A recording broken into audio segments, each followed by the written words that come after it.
Hello everyone. स्वागत है आप सभी का स्टेप टू सक्सेस क्लासेस में। डेली करंट अफेयर्स की सीरीज में आज के वीडियो में हम लोग 4 से 6 जून 4, 5 और 6 जून 3 दिन का करंट अफेयर्स डिस्कस कर रहे हैं। आज के वीडियो में जो एफडीआई प्रवाह है उसके डेटा आए हुए हैं उसके बारे में चर्चा करेंगे। दार इस सलाम एक पोर्ट है जो चर्चा में है अभी और भारत के कॉन्टेक्स्ट में इंपॉर्टेंट है, उसकी बात करेंगे। प्रवाह सॉफ्टवेयर आया है उसकी बात करेंगे। मेक्सिको में नए राष्ट्रपति की नियुक्ति हुई है उनकी बात करेंगे। चांग ए मिशन एक छोड़ा गया है उसकी बात करेंगे और वॉन बैडमिंटन टूर्नामेंट की बात करेंगे। ठीक है, तो स्टार्ट करते हैं अपने आज के वीडियो के पहले क्वेश्चन से।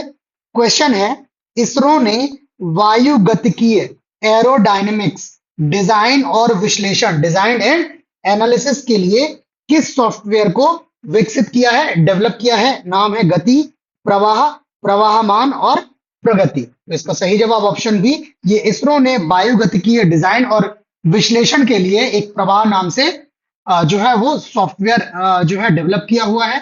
प्रवाह की सबसे पहले फुल फॉर्म देखें तो इसका है full form parallel RANS solver for aerospace vehicle arrow thermodynamics analysis. ये सॉफ्टवेयर का जो है वो पूरा का पूरा नाम है और इस सॉफ्टवेयर को इसरो का जो विक्रम साराभाई अंतरिक्ष केंद्र है, स्पेस सेंटर है, विक्रम साराभाई स्पेस सेंटर, उसमें इसको विकसित किया गया है। ठीक है, और इसको क्या किया जाएगा, ये क्या करेगा, ये जो लॉन्च व्हीकल्स हैं एवं पंख और बिना पंख वाले पुनः प्रवेश वाहन जो रीयूजेबल व्हीकल हैं, जो अर्थ में दोबारा वापस आते हैं और उनको बार बार यूज किया जाता है, वैसे वाहनों पर वायु के बाहरी और आंतरिक प्रवाह का अनुकरण करने के लिए विकसित किया गया है। ठीक है, जो एयर का इस पे इफेक्ट पड़ेगा इन व्हीकल्स पे, उसको ये क्या करेगा, फॉलो करेगा और उसके इफेक्ट्स को ये क्या करेगा, एनालिसिस करेगा, बताएगा कि इस पर वायु का क्या प्रभाव पड़ रहा है और इससे होगा क्या, ये इसके अध्ययन से क्या होगा, इन निकायों के लिए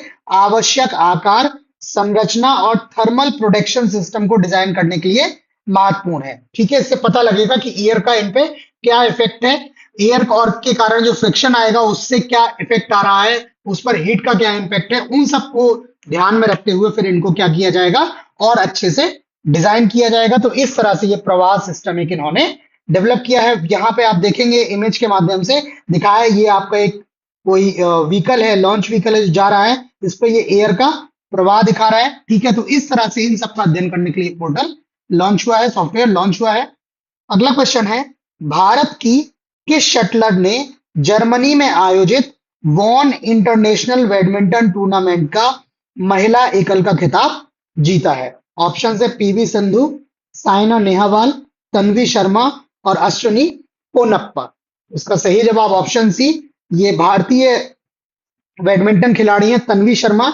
इन्होंने जनवरी में आयोजित वॉन इंटरनेशनल बैडमिंटन टूर्नामेंट में महिला एकल या वुमेन सिंगल का खिताब जीता है। ये जो टूर्नामेंट है ये 1 जून को आयोजित किया गया था। ठीक है, और इन्होंने तन्वी शर्मा ने ताइवान के वांग पेई यू को हरा के ये खिताब जीता है। इनकी उम्र जो है वो मात्र 15 वर्ष है और इनका पहला सीनियर खिताब है। ठीक है, ये इनका पहला सीनियर टूर्नामेंट था और ये पहला, सॉरी टूर्नामेंट बोल रहा हूं मैं, इनका ये पहला सीनियर खिताब है।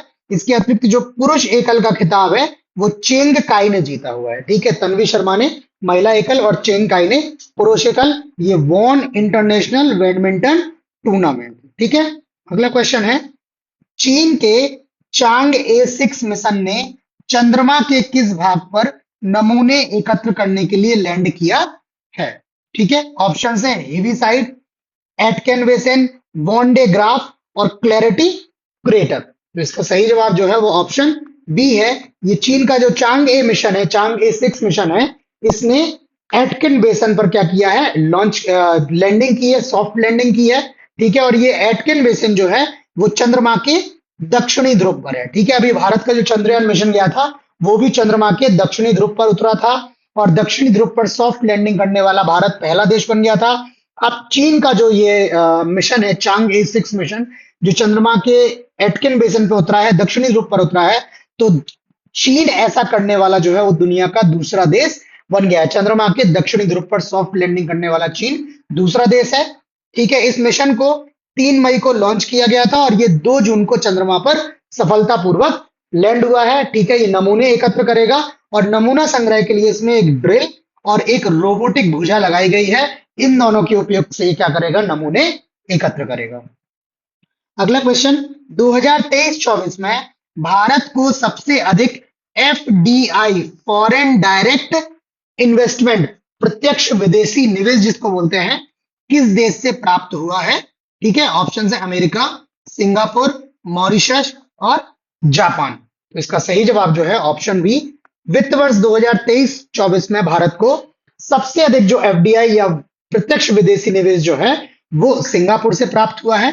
ठीक है, सबसे ज्यादा तो सिंगापुर से प्राप्त हुआ है, लेकिन एक इसमें इंफॉर्मेशन ये भी है कि सिंगापुर से जो एफडीआई आया है वो 31.55% घटकर 11.77 बिलियन डॉलर रह गया है। ठीक है, जो पिछले वर्ष आया था उसकी तुलना में 31%, 31.5% जो है वो कम एफडीआई सिंगापुर से आया हुआ है। ठीक है, और अगर भारत में टोटल एफडीआई प्रवाह की बात करें तो भारत में लगभग 3.5% की गिरावट हुई है, मतलब पिछले वर्ष की तुलना में 3.5% कम एफडीआई भारत को मिला है। और भारत में जो टोटल एफडीआई आया है उसमें सिंगापुर की अकेले हिस्सेदारी जो है वो 24% है, अर्थात यदि भारत को 100 रुपए एफडीआई मिला है तो उसमें से 24 रुपए कहां से आया है, सिंगापुर से आया है। ठीक है, वैसे ही अगर यहां बात करें तो अगर पिछले वर्ष भारत में 100 रुपए एफडीआई आया था तो इस वर्ष ये 96 रुपए 50 पैसे रह गया है, और वैसे ही यहां पर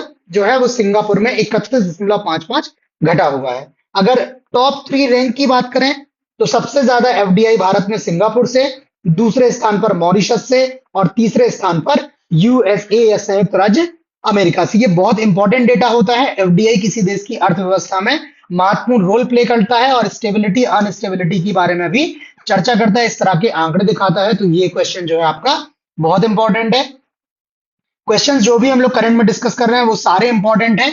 ठीक है, तो ये सारे क्वेश्चंस जो हैं वो आप या तो इनके शॉर्ट नोट्स बना सकते हैं इन वीडियोस को देख के, ठीक है, अथवा आप अगर चाहें तो ये सारा का सारा कंटेंट हम आपको पीडीएफ के फॉर्म में भी प्रोवाइड करा देंगे। उसके लिए नीचे हमारा टेलीग्राम ग्रुप का यूजर नेम और व्हाट्सएप नंबर दिया है, आप इनके माध्यम से हमसे जुड़ के ये पीडीएफ ले सकते हैं। ठीक है, बाकी आपको वीडियो कैसा लग रहा है प्लीज अपना लाइक करके और कमेंट करके आप अपना हमें फीडबैक अवश्य देते रहें, ताकि इनमें और सुधार किया जा सके और इन्हें परीक्षा उपयोगी आपके लिए और ज्यादा उपयोगी इनको बनाया जा सके। अगला क्वेश्चन है, दुनिया में पहली बार गंभीर लीवर कैंसर से पीड़ित व्यक्ति के लीवर को सुअर जो पिग होता है उसके लीवर से कहां प्रत्यारोपित किया गया, ट्रांसप्लांट हुआ है? भारत, अमेरिका, चीन और जापान। तो इसका सही जवाब जो है ऑप्शन चीन। हाल में चीन में एक गंभीर रूप से लीवर कैंसर से पीड़ित व्यक्ति के लीवर को सुअर के लीवर से प्रत्यारोपित किया गया है, और ऐसा प्रत्यारोपण ये दुनिया में पहली बार हुआ है। जानवरों से मनुष्यों में अंगों का प्रत्यारोपण अभी तक होता रहा है, बट ये दुनिया में पहली बार है जब किसी व्यक्ति के लीवर को किसी जानवर के लीवर से क्या किया गया है, ट्रांसप्लांट किया गया है। ठीक है, ये व्यक्ति जो है इसकी उम्र 31 वर्ष है और ये सुअर का अंग प्राप्त करने वाला 5वां व्यक्ति है। लीवर का ये पहला है, बट अगर और अंगों की बात की जाए तो वैसे 4 ट्रांसप्लांट जो है वो पहले हो चुके हैं डिफरेंट ऑर्गन्स के। ये जो पिग है, सुअर है, ये आनुवांशिक रूप से संशोधित था, जेनेटिकली मॉडिफाइड था, और ये इसमें लीवर का जो ट्रांसप्लांट हुआ है ये पहला जीवित व्यक्ति है। बाकी एक टर्म है जीनो ट्रांसप्लांटेशन। ये जीनो ट्रांसप्लांटेशन वो प्रक्रिया है जिसमें जानवरों के अंगों को मनुष्यों में प्रत्यारोपित करना शामिल है। ठीक है, अगला क्वेश्चन है, आईसीसी ने T20 विश्व कप 2024 के लिए ब्रांड एम्बेसडर की सूची में शामिल नहीं है। जो इनके T20 विश्व कप 2024 के ब्रांड एम्बेसडर्स हैं इनमें कौन शामिल नहीं है? आप सभी लोग जान रहे होंगे कि ये T20 का जो वर्ल्ड कप है इस बार यूएसए और वेस्ट इंडीज में संयुक्त रूप से आयोजित किया जा रहा है। कौन इसमें एम्बेसडर नहीं है? शाहिद अफरीदी, हुसैन बोल्ट, युवराज सिंह और महेंद्र सिंह धोनी। तो इसका जो सही जवाब है वो ऑप्शन डी है। ये महेंद्र सिंह धोनी जो है वो T20 विश्व कप 2024 के ब्रांड एम्बेसडर्स में शामिल नहीं है, जबकि शाहिद अफरीदी, हुसैन बोल्ट और युवराज सिंह ये तीनों लोग इसमें शामिल हैं। और सबसे नवीनतम जो है वो शाहिद अफरीदी है, जिनको अभी हाल में जो है एम्बेसडर के रूप में घोषित किया गया है। ये टूर्नामेंट 1 जून से यूएसए और वेस्ट इंडीज में आयोजित किया जा रहा है, ठीक है। और इसमें सईद अफरीदी, उसके बाद से Usain bolt, Chris Gayle, Yuvraj Singh के साथ जो है ये चारों लोग क्या हैं, जो है वो T20 विश्व कप के ब्रांड एम्बेसडर हैं। अगला क्वेश्चन है, अदानी पोर्ट्स ने किस देश के दार एस सलाम पोर्ट टर्मिनल को संचालित करने के लिए 30 साल के समझौते पर हस्ताक्षर किए हैं? 30 साल के एक दीर्घकालिक समझौते पर हस्ताक्षर किए हैं। नाम बताना है, केन्या, नाइजीरिया, तंजानिया और घाना। तो इसका सही जवाब जो है ऑप्शन सी, ये तंजानिया का पोर्ट है दार एस सलाम, जिसके संचालन के लिए, जिसके ऑपरेशन के लिए जो है अदानी पोर्ट्स ने अभी राइट्स जो है वो हासिल किए हैं, एक समझौता हुआ है, ठीक है। ये जो अदानी पोर्ट्स, इसका पूरा नाम है Adani international ports holdings private limited, AIPH। इन्होंने 30 साल के लिए एक समझौते पर हस्ताक्षर किया है। ये मैप लगा हुआ है, जहां पे ये आपका इंडियन ओशन रहा, ठीक है। उसके बाद से ये आपका तंजानिया रहा, ऊपर केन्या है, युगांडा है, कॉन्गो है, यहाँ पे जाम्बिया है, मोजाम्बिक है, ठीक। और ये इनका पोर्ट रहा दार एस सलाम, ठीक है। और ये दार एस सलाम जो है एक गेटवे पोर्ट है, ठीक है। इससे जो है वो सारे के सारे तंजानिया को लेकर रास्ते खुलते हैं। ये सड़क और रेलवे नेटवर्क से अच्छी तरह से जुड़ा हुआ है। किसी पोर्ट का सबसे ज्यादा महत्व इस बात पे रहता है कि वो रेल या सड़क मार्ग से कितनी अच्छे से जुड़ा है, क्योंकि जब समुद्र मार्ग से कोई माल आकर पोर्ट पर एकत्रित होता है, तो उसका जो देश के विभिन्न हिस्सों में उसका जो ट्रांसपोर्टेशन होता है वो सड़क या रेलवे मार्गों के द्वारा ही होता है। तो ये जो दार एस सलाम पोर्ट है, ये रेल और सड़क मार्गों से बहुत अच्छी तरह से कनेक्टेड है।